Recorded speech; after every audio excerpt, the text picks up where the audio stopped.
প্রথম টেস্টের আগে সিলেটে অনুশীলন করছে বাংলাদেশ দল। এ বিষয়ে নিয়ে সব শেষ খবর জানাতে সেখান থেকে সরাসরি আমাদের সাথে যুক্ত হচ্ছেন সহকর্মী আশরিক রুদ্র। রুদ্র, সিলেটে অনুশীলন কেমন চলছে আর টেস্ট সিরিজ ঘিরে বাংলাদেশ দলের প্রস্তুতি কেমন দেখছেন?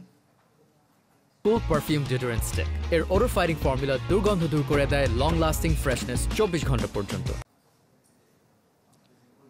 বাংলাদেশের শেষ প্রস্তুতি বলা যায় সিলেটে কিছুক্ষণ আগে কিন্তু শেষ হয়েছে এবং আমরা নর্মালি যেটা দেখি যে কোনো ম্যাচের আগে কিন্তু স্কোয়াডের সব ক্রিকেটার মাঠে থাকে না, একটু ঐচ্ছিক অনুশীলনের একটা আবহ থাকে। তবে আমরা আজকে যেটা দেখলাম যে স্কোয়াডের সবাইকে দেখেছে এবং সবাই কিন্তু অনুশীলন করেছে।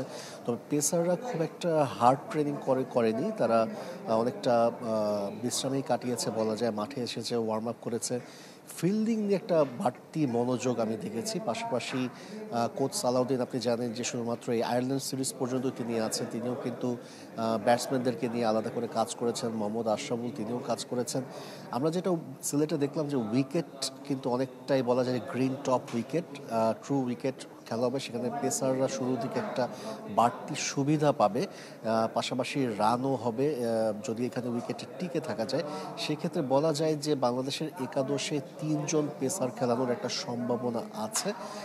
পাশাপাশি যেহেতু স্কোয়াডে 3 জন উইকেট কিপার ব্যাটসম্যানও আছে, কোন 2 জন খেলাবেন কিংবা 3 জনকেই খেলাবেন কিনা সেটা কিন্তু জানা যাবে। টিম ম্যানেজমেন্ট কিন্তু এখন পর্যন্ত সেটা সিদ্ধান্ত নেয়নি। কিছুক্ষণের মধ্যে বাংলাদেশের একজন প্রতিনিধি কোচ কিংবা ক্যাপ্টেন আসবেন সংবাদ সম্মেলনে। তিনি তখন জানাবেন যে একাদশ কেমন হতে পারে, উইকেট নিয়ে কতটুকু সন্তুষ্ট কিংবা প্রতিপক্ষ নিয়ে আসলে পরিকল্পনা কি সেটা আসলে আমাদেরকে জানাবেন। জয়ী। রুদ্র, ধন্যবাদ আপনাকে।